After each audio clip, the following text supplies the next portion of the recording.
et la société Péris, partenaire du rugby languedocien, vous présente Série Rugby.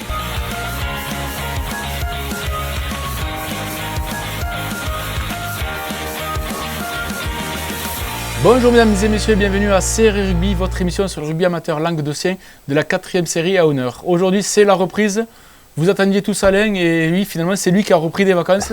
Il voulait bien nous chambrer mais finalement on est tous les deux avec Michel, on s'est fait une reprise facile, il n'y a qu'une poule qui joue ce week-end, enfin qu'une série, c'est l'honneur qui reprend ce week-end. Et pour les équipes qui nous concernent, il n'y a que la poule A. Michel, tu as passé un bon été. Tu as pu mettre en place des choses avec ce Covid qui, j'espère, est derrière nous. Oui, on a bien bossé. Et maintenant, on attaque la rentrée et on est impatient de voir un peu comment ça va se passer dans tous les clubs. Parce que forcément, après toute cette coupure, on est un peu inquiet sur certains clubs. Mais on espère que tout le monde va... On a eu quelques infos, quelques intox, on ne sait pas trop. Alors pour l'instant, on va commencer avec ce qui est sûr, ce qui est annoncé. Voilà. Et puis on verra au fur et de la saison. Comme d'habitude, n'hésitez pas à nous envoyer vos infos, à vous abonner sur nos chaînes Facebook, YouTube, toujours à agrandir notre communauté. Et ça permettra de faire toujours du meilleur travail grâce à vous, parce qu'on est une équipe aussi. Hein. Exactement. On joue avec vous, on joue pour vous. Exactement. Et donc on va commencer... que tout le monde va reprendre le chemin des terrains justement pour qu'on puisse revivre un petit peu tous ces matchs. On espère aussi qu'on va retrouver nos chroniqueurs narbonnais.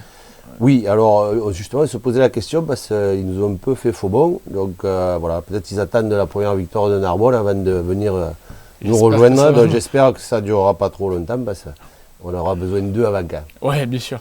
Allez, on va commencer donc, avec les matchs qui vont avoir lieu ce week-end. Donc je vous le disais, il n'y a que la poule honneur qui entre en compétition et uniquement pour nous la poule A. Donc on va commencer avec le RC Saint-Gilles qui va recevoir le RC7. Saint-Gilles qui a un peu recruté, ils ont fait partie des clubs qui ont fait des annonces. J'ai vu des joueurs qui arrivaient d'Uzès, un peu tout ça du secteur là-bas. Ouais, 7 aussi c'est bien renforcé. C'est une équipe qui a toujours été performante, Saint-Gilles. Et un gros paquet d'avant. Voilà, et 7 aussi, on sait que c'est une équipe qui a vraiment des valeurs. Donc ça va être un bon petit test d'entrée là, un bon petit premier match. Après, deux équipes qui ne doivent pas être trop prêtes non plus, donc voilà. Match de reprise. Exactement. Le second match, un peu plus près de chez nous, c'est Bédarieux Pays d'Orbe qui va recevoir l'Union Sijan-Port-la-Nouvelle. Là aussi, Bédarieux, difficile d'aller gagner à René Char. Ouais, deux équipes emblématiques, on va dire. Maintenant, ça fait quelques années que ces deux équipes-là sont un peu plus en souffrance au niveau des effectifs, tout ça. Donc là, c'est vraiment l'inconnu. On ne sait pas trop comment ils vont reprendre cette saison. On espère pour les deux clubs qu'ils arriveront à être équipés et qu'ils vont pouvoir encore une fois jouer le haut du tableau. Et la dernière rencontre, donc c'est le RC Moguio-Carnon qui va recevoir le rugby club des Plages d'Orbe.